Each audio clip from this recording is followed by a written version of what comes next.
Most Muslims read the Quran in a text that is referred to as the Egyptian edition of 1924. Most Muslims read a particular Egyptian version from 1924?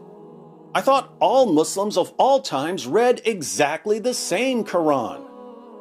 But this is not the only text of the Quran that is read throughout the world. Wait, there are different versions of the Quran even today? That's not what Sneako says. In North Africa, there is a slightly different text that is based on a slightly different reading, mostly corresponding to what we read in the rest of the world. A different text? There is a slightly different text that mostly corresponds to what other Muslims read? Mostly corresponding to what we read in the rest of the world. This isn't what Sneako's been saying at all. And then, too, in some parts of Africa, there is another reading of the Quran and a matching manuscript that is prevalent. And here, too, we find some slight variations. Still another version in other parts of Africa? With more variations?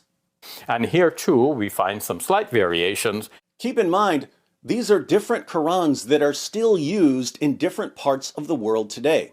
When we go to early manuscripts of the Quran, the problem becomes even more glaring.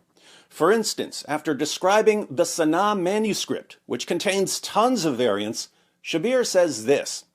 This cuts away at the sense of complacency that many Muslims have gone around with, thinking that, okay, everything has been preserved dot for dot, letter for letter, the way it was revealed to the Prophet Muhammad, peace be upon him, with no variation or change whatsoever. So, the Sana'a manuscript refutes the absurd claim that the Quran has been perfectly preserved. That it cuts at that general sense, which actually is not a scholarly way of thinking about the Quran. Our scholars have always known and have always described in our classical books variations and manuscripts. Notice, Muslim scholars have always known about different versions of the Quran.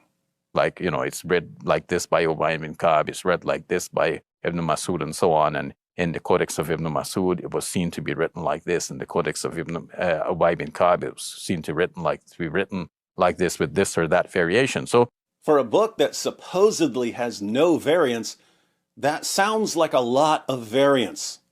These were always known in scholarly circles to have existed.